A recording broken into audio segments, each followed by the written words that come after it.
আসসালামু আলাইকুম।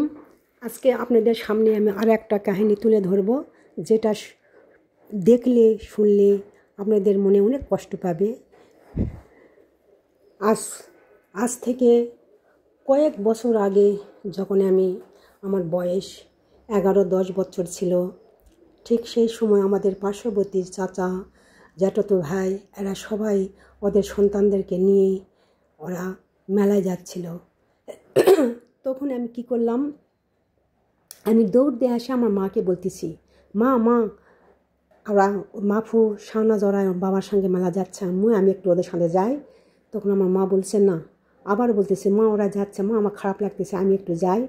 আমার মা আমাকে সার দিয়ে বললো, ওদের বাবা আছে, ওদেরকে নিয়ে যাচ্ছে, তোর তো বাবা নেই যে তোকে নিয়ে যাবে। তো বলতেছে যে, মা ওদের সঙ্গে তুমি আমাকে একটু দিয়ে পাঠাও, ওদের সঙ্গে দিয়ে পাঠালে টাকা লাগবে না, আমার কাছে টাকা আছে, আমার কাছে তো টাকা নেই। তো আমি বলছি, মা আমি কিছু খাবো না, আমি কিচ্ছু নেবো না, শুধু যাবো। তখন আমার গাছটা কষে চর মারিছে। চর মারার পর বলতেছে যে, কারো হাতে মেলা জাতি দিতে হলে হাতে টাকা দিতে হয়, বুঝা পারিস? আর আমার কাছে টাকা নেই, আমি কিভাবে তোমাকে টাকা দেব? তো এই কথা শুনে আমি কি করলাম, এসে কাঁদতে লাগিয়েছি। আমার মা এখন আমাকে এসে বলতেছে, কাঁদতেছিস কেন? তো বলছে কি, তুই এত জেদ কিসের জন্য করিস? কেন এত জেদ করিস? মেলায় না গেলে কি হবে? বলছে, মা ওরা সবাই যাচ্ছে, মা আমি একটু যাব। তখন বলল কি যে, তুই এভাবে হবে না।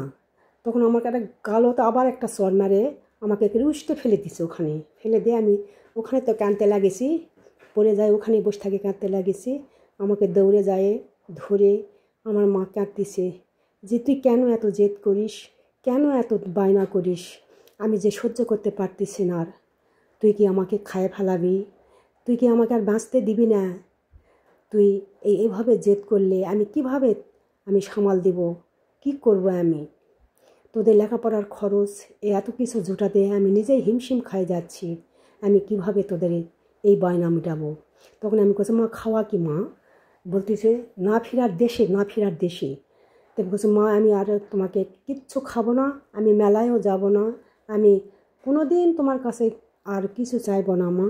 এই যে আমি কান ধরে বলতেছি। তখন আমার মা আমাকে দৌড়ে আসে, জোরে ধরে, মাও কাঁদলো। মাও কাঁদার পর বলতেছে যে, মা তোর বাবা নেয়, তোকে এইভাবে থাকতে হবে, যাদের বাবা নেয় না এইভাবেই কষ্টে বড় হয়, তুমি এইভাবেই কষ্টে বড় হও মা, একদিন দেখো তুমি অনেক সুখী হবে। আজ তোমার এই কষ্ট তখন তোমার মনে থাকবে না মা। তখন আমি দোয়া করতেছি, মায়ের দোয়া আল্লাহর আরশে পৌঁছে যায় মা। আমি তখন বলতেছি, মা আমার কিচ্ছু লাগবে না মা, তুমি খালি বাঁচে থাকো, আমার আর দরকার নেই, পৃথিবীর কোনো শান্তি সুখ আমার দরকার নেই, তুমি আমার কাছে থাকো মা, বাবার মতন তুমি হারে যাও না। তখন এই কথা বলার পর আমার মা আমাকে জোরে ধরে কাঁদতে লাগেছে। তো বলতেছে, তখন আমাকে সান্ত্বনা দিচ্ছে যে, মা আমি তোমাকে নিয়ে যাব, আমি কালকে টাকা নিয়ে আসে কার কাছ থেকে টাকা হাওলাত নিয়ে তোমাকে নিয়ে আমি চলে যাব। তখন আমি আমার মাকে ধরে বলতেছি যে, মা আমি আর যাব না, মেলায় যাব না। মেলায় যাই কী হবে? মেলা তো মানুষের কত ভিড়। আমি তখন মাকে পাল্টা বুঝাচ্ছি, মেলায় অনেক ভিড় মা, আর অনেক খারাপ মানুষ থাকে, একটা পাগলা আছে মা, তেঘরে মেলার সাইডে একটা পাগলা ছিল, নারা মাথা, ওটা এত ধাবার দিবে মা, ওটা যাবো না, ওরা সবাই আসে করছে যে এটা ধাবার দেয়, আমি যাব না মা, তুমি ভালো থাকো, তুমি ভালো থাকে, আমি ভালো, আল্লাহ হাফেজ।